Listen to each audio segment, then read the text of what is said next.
Olá, seja muito bem-vindo ao Ação Sustentável, nosso programa de sustentabilidade que fala a respeito de coisas que estão acontecendo, que vão acontecer. E especialmente hoje eu vou falar a respeito de projetos de lei com um deputado que sempre tem algum projeto de lei em andamento que tem cunho ambiental. Deputado Zé Silva, seja muito bem-vindo, obrigada por aceitar nosso convite. Eu que agradeço, Samanta, é um prazer sempre debater com você esses temas tão fundamentais para o nosso país.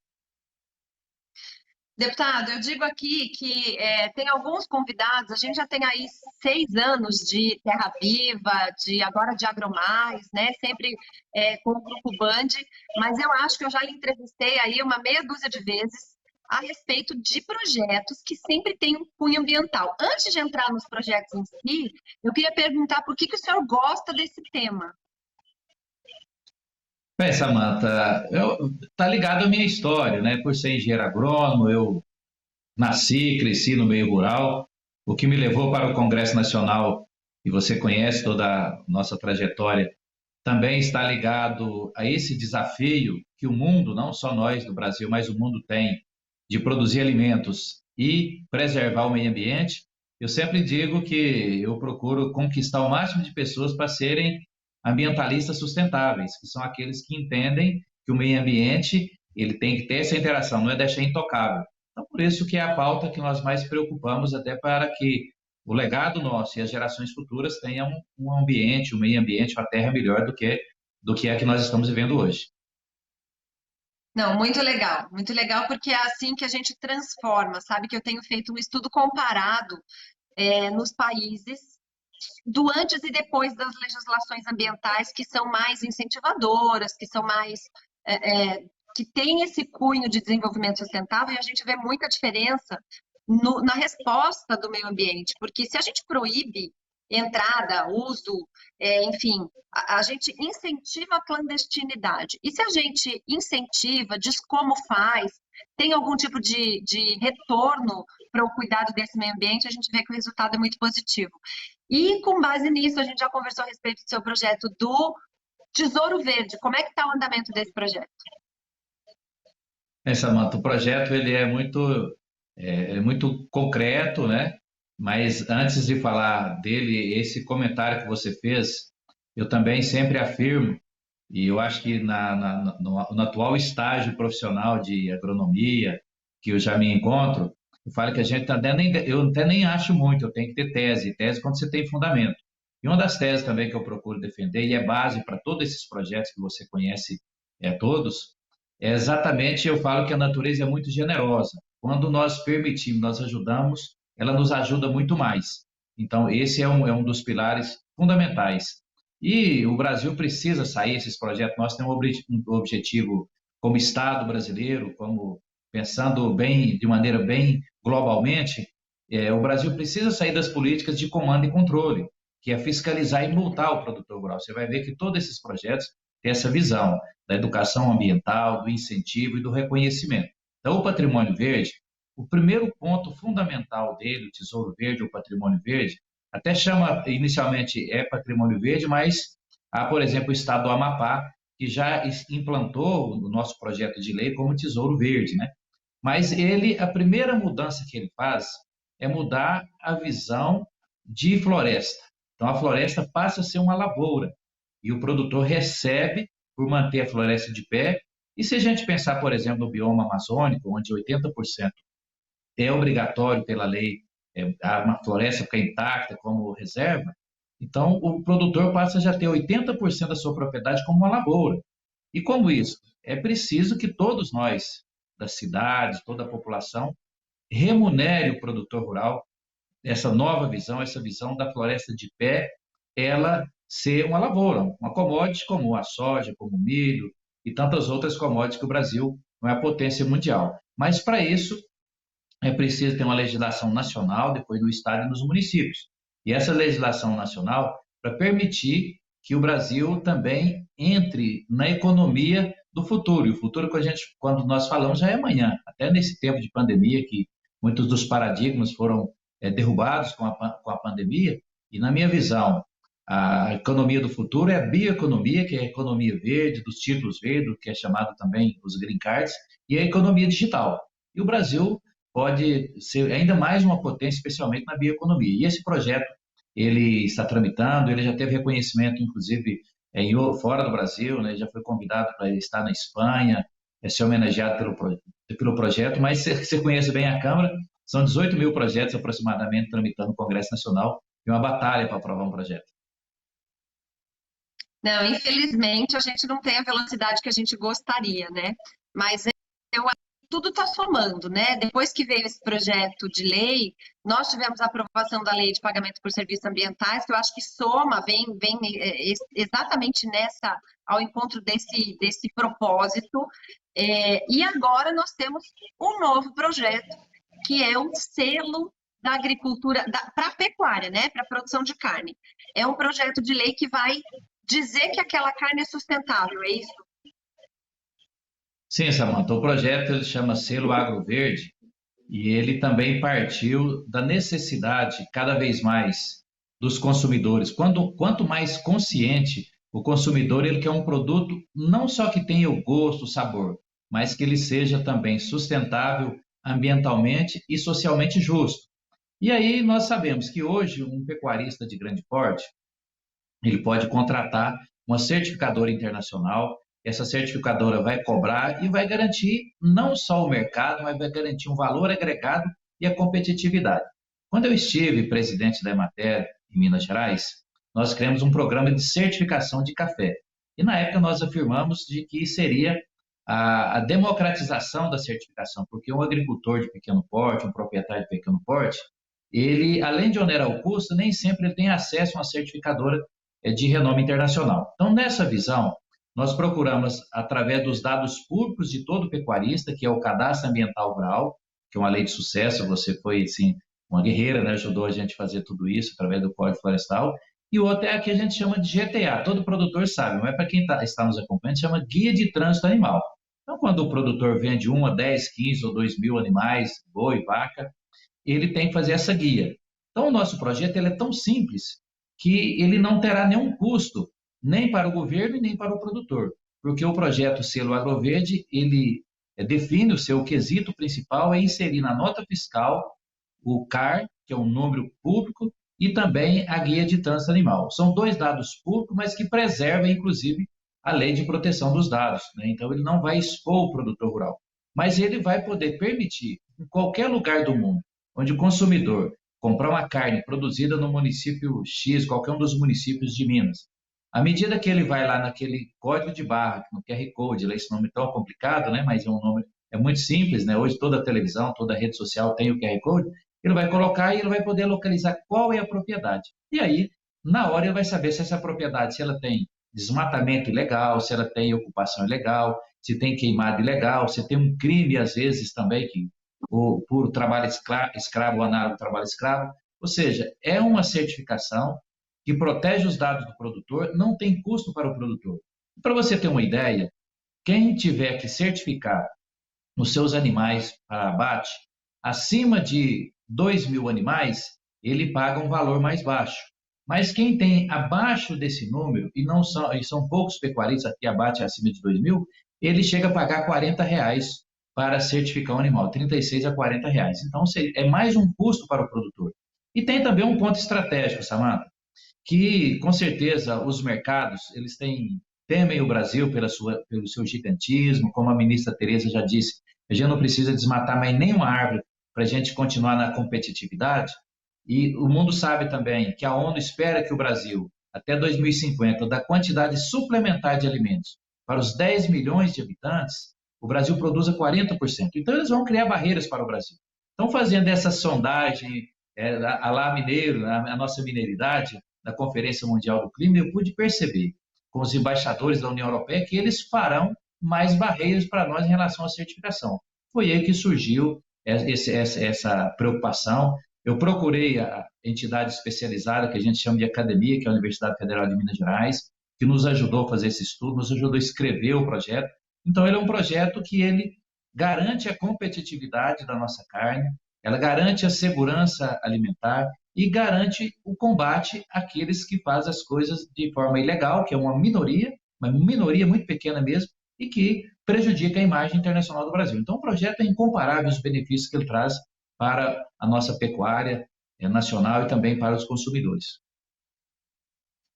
Não, eu digo que é um projeto revolucionário, porque enquanto a pecuária está aí tentando colocar rastreabilidade, existem programas estaduais de rastreabilidade bovina e tal, nós estamos falando de colocar um identificador digital, todo mundo tem um telefone celular hoje, para você ler na embalagem daquela carne de onde ela veio, a propriedade, a fazenda da qual ela veio, e ter acesso aos dados ambientais dessa fazenda.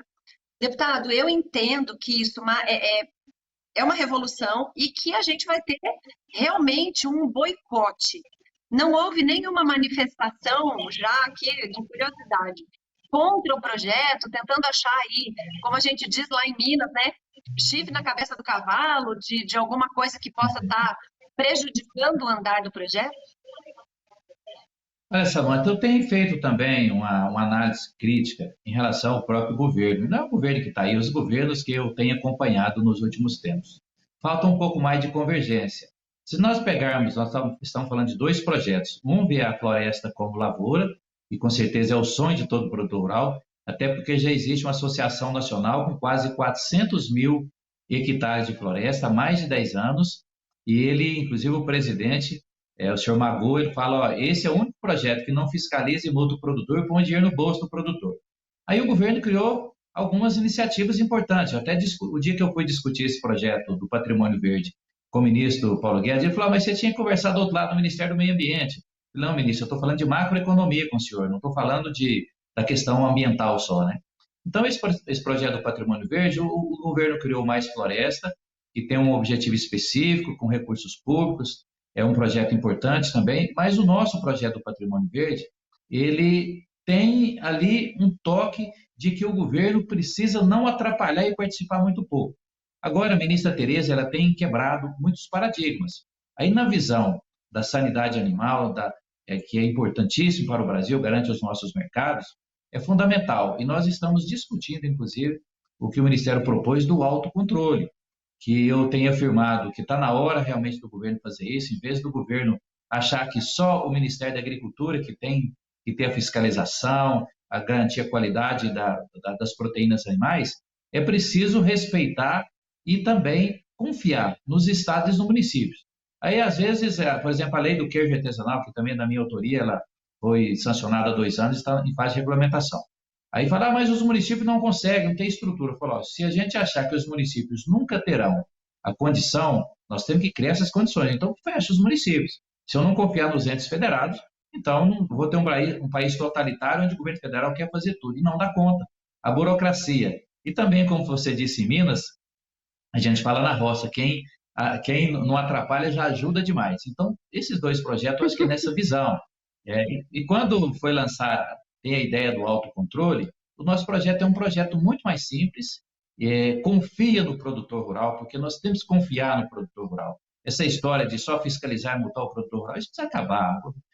Quando eu falo governo, eu não estou aqui criticando as pessoas que estão no governo, eu falo do Estado brasileiro, quem ocupa a cadeira dos ministérios e tudo. Então, todos esses projetos que você acompanha, eu fico muito honrado por isso, porque é uma grande oportunidade poder debater isso com o Brasil, no sentido de mudar a mentalidade, né? Em vez de fiscalizar e punir, incentivar e remunerar o produtor.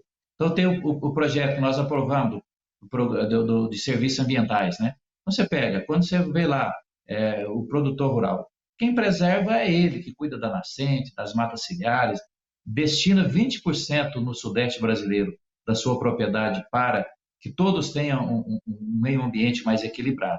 Então, quando você fala das visões divergentes, né, eu vejo com naturalidade, mas poderia ser mais convergente. Essa convergência do governo com as propostas do Congresso Nacional. Eu tenho defendido isso na Frente Parlamentar da Agropecuária com muita veemência, porque a gente ganharia tempo, em vez do governo ficar fazendo medida provisória, mandar projetos para a Câmara ou para o Senado, poderia pegar as proposições que estão tramitando e destas proposições, sim, a gente ter essa convergência com políticas públicas e leis.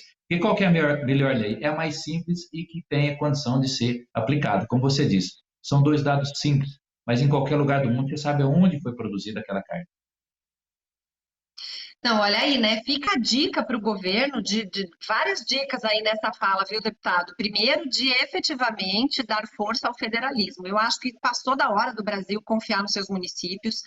E mais do que isso, vou ser radical aqui. Município que não consegue, não dá conta de se sustentar, só vive do fundo, não tem por que existir, né? Então, a gente pode fazer consórcios de municípios para se ajudarem tecnicamente para poder fazer as vistorias, as licenças e toda a estrutura que precisarem, e aqueles que efetivamente forem inviáveis, por que não a gente falar em remodelar isso tudo? Primeiro ponto. Segundo ponto, reforma tributária. Não existe autonomia sem dinheiro. Ah, eu vou embora de casa, mãe. Pode morar no apartamento vizinho. Enquanto não pagar suas contas, não foi embora de casa, não é isso? Então, se a gente não der autonomia financeira, se nós não fizermos esse bolo ser dividido de um jeito mais justo entre os entes federados, a gente não vai ter um federalismo de fato. E tudo depende disso. Quando a gente fala do uso das florestas, existe uma heresia aqui, que é se falar em cortar árvore. Meu Deus, a gente só vai fazer da floresta uma verdadeira lavoura se a gente permitir o uso de madeira no Brasil, né? E graças a Deus, deputado, o Serviço Florestal Brasileiro saiu do Ministério do Meio Ambiente e foi para o Ministério da Agricultura, porque floresta é a lavoura de madeira.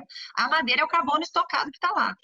Então, eu lhe peço, assim, não canse dessa sua insistência tecnicamente fundamentada em mudar as mentalidades, e aí é um passo de tartaruga, e eu entendo quando o senhor fala, não estou falando de governo, estou falando de governos, né? A gente já passou aí, sei lá, por uns 5, 6, falando do mesmo tema e tentando mudar essa mentalidade. O que o senhor acha que poderia ser um passo importante para que a gente conseguisse, e aí eu vou pensar essa sua fala que eu achei primordial, as matérias que estão em trâmite, que coincidem com necessidades e com políticas públicas que estão na intenção desse governo, porque aí falar de Tesouro Verde, falar de Floresta Mais, a gente falou da mesma coisa, podia ter sido realmente aproveitado. O que precisava acontecer? Talvez uma comissão que fizesse essa interlocução entre legislativo e executivo? Qual que é a sua ideia? Bom, primeiro, quando você disse, né, nós falamos de Floresta Mais, falamos de Tesouro Verde, o Patrimônio Verde, e tem também a concessão de floresta. Você tocou num ponto fundamental. Hoje nós temos mais de 60 milhões, 62 milhões, me parece, de hectares de florestas públicas que precisam ser concedidas, mas ao serem concedidas, para você ter uma ideia, eles não podem comercializar, por exemplo, produtos da biodiversidade. Aí a biopirataria corre solta no país, né? Então é preciso realmente ter essa convergência. Na minha visão, eu acho que é um amadurecimento político do Estado brasileiro, né? Eu acho que os poderes, cada um tem que se respeitar, mas é preciso ter essa integração. Eu, como já estou no terceiro mandato, e vejo que nós evoluímos muito essa maturidade do Congresso Nacional, de colocar assuntos na pauta que estejam muito mais consensuados, né? Acho que eu falo que atualmente nós temos, me parece que muitos tipos, mas dois tipos de políticos principalmente, aqueles que gostam de ficar gritando, usando as redes sociais, fazendo barulho, e os que trabalham. Eu acho que eu me permito colocar nesse segundo grupo, sabe?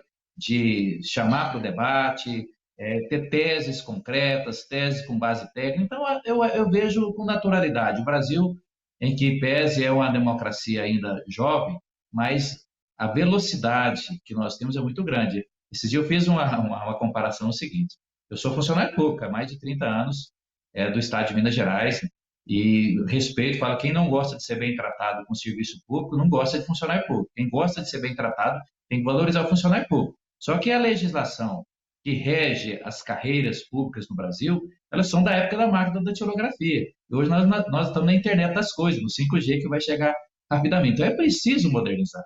Então, esse conjunto, esse arcabouço, que é uma palavra muito até difícil, mas esse conjunto de medidas, de lei, de tudo essa parafernália que você lembra do Código Florestal, mais de 16 mil normas, regulamentos, portarias, isso precisa ter uma regra simples, aplicável, que as pessoas entendam. E aí o Estado brasileiro fazer essa convergência. E quando você diz também, na prática, eu acho que a frente ela cumpre esse papel muito importante. Todas as semanas nós nos reunimos de manhã, a diretoria, depois faz uma reunião ampliada com todos os componentes da frente. Lá vão ministros, vão empresários, vão trabalhadores, as pessoas que têm interesse na pauta do agro brasileiro.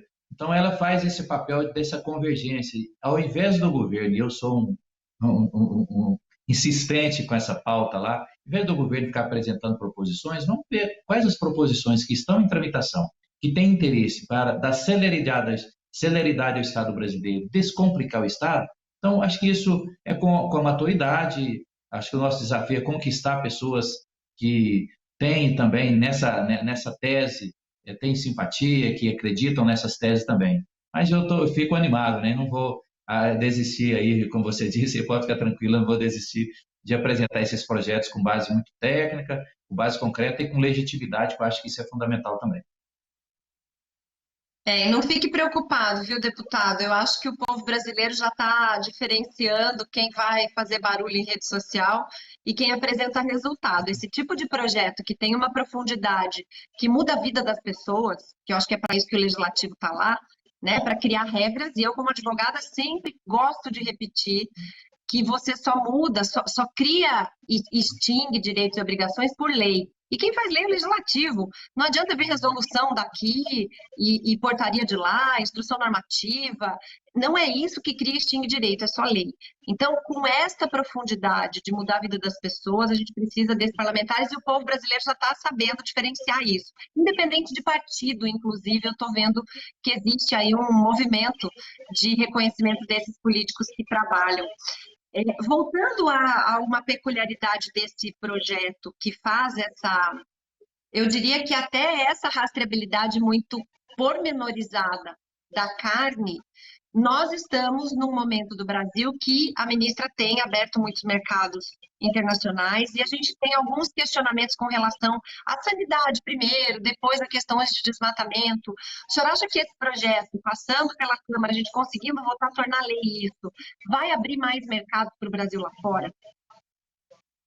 Com certeza, porque, como eu disse, tanto o mercado europeu, o mercado americano, o mercado asiático, eu estive com a ministra em 2019, fazendo lá aquela saga que a ministra fez, e tanto é que hoje, quem é pecuarista está nos acompanhando agora nesse debate, sabem que o boi China é que permite que nós temos um preço hoje da arroba que muito nós não tínhamos, né, pelo contingente populacional que tem a China. Então, a ministra tem essa habilidade, esse talento muito forte. Então, eu acompanhei. Então, com certeza, esses mercados que eu disse, tanto o chinês, que é o asiático, tanto dos Estados Unidos e o europeu, esse projeto com certeza vai garantir a competitividade, vai dar segurança e abrir exatamente o que nós mais precisamos, abrir mais mercados. Porque se nós temos aí menos de 8% da nossa área produzindo lavouras, né, a parte pecuária, com certeza o Brasil, como eu disse que a ONU espera que a gente produza 40% da quantidade suplementar de alimentos, então há uma avenida longa, há uma estrada longa para a gente caminhar, aumentando a nossa produção, a nossa produtividade. Só que tem que ter quem compra.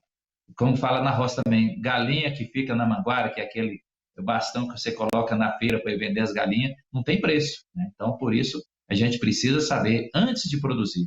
Eu ainda muito jovem, né, no escritório de extensão rural, de assistência técnica, na segunda-feira era comum chegar aquele tanto de gente que veio nos programas, só aquilo que dava certo. Aí a primeira pergunta que eu fazia, você tem já para quem vai vender esse produto? Não, pai, então tá bom. Vamos voltar, você vai procurar quem são os compradores e quanto que te pagam. Aí nós vamos calcular se compensa você produzir ou não. Aí as pessoas geralmente 10, 20% só que voltam. Então esse é o desafio. Produzir já é um grande desafio, é muito desafiante, é honroso, mas vender é muito mais difícil. Então, tanto é que a gente vem avaliando ao longo dos tempos aí, do nosso Alisson Paulinério, os nossos mestres aí da agronomia e das políticas públicas, de dizer que para dentro da porteira nós somos tudo doutor, mas para fora da porteira nós ainda estamos no banco da escola. Então, acho que isso é fundamental. E esse projeto garante essa competitividade, sim, essa agregação de valor.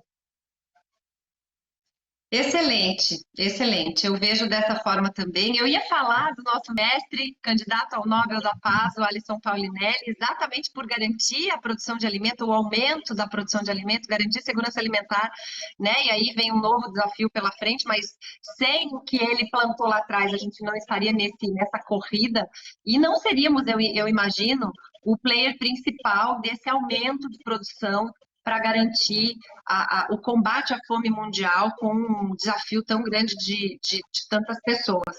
Mas eu entendo também que o que bloqueia hoje a abertura de mercados é principalmente uma visão distorcida do papel ambiental que o Brasil exerce e que esse seu projeto com certeza vai sim trazer mais clareza. Na verdade, contra fatos não argumentos. O cara apontou ali para o QR Code, ele chegou na propriedade, no CAR da propriedade onde está aquele boi, não tem o que dizer, né? Não tem Macron para dizer que a gente está desmatando a Amazônia para plantar soja, coisa desse tipo. Deputado, muito obrigada. É sempre assim, passa voando quando a gente conversa, porque tem muito conteúdo, eu sou sua fã. Sei que o senhor trabalha tecnicamente nesses projetos. Conte comigo, conte com a Ação Sustentável para divulgar o que o senhor achar necessário. Esse espaço está sempre aberto. Muito obrigada. São Mateus, que agradeço, fico muito feliz de poder falar desses temas tão estratégicos e tão, às vezes até muito técnico, mas que o Brasil precisa. E muito obrigado aí pela oportunidade, né? E parabéns pelo seu trabalho. Assim que eu cheguei no Congresso, você sempre foi ali um ícone, quando nós discutimos lá o Código Florestal, né? E de lá também sou seu grande admirador pelo trabalho que você faz e guerreiro como você é e prestando esse serviço tão importante para o nosso país. Olha que bom, muito obrigada, é uma honra.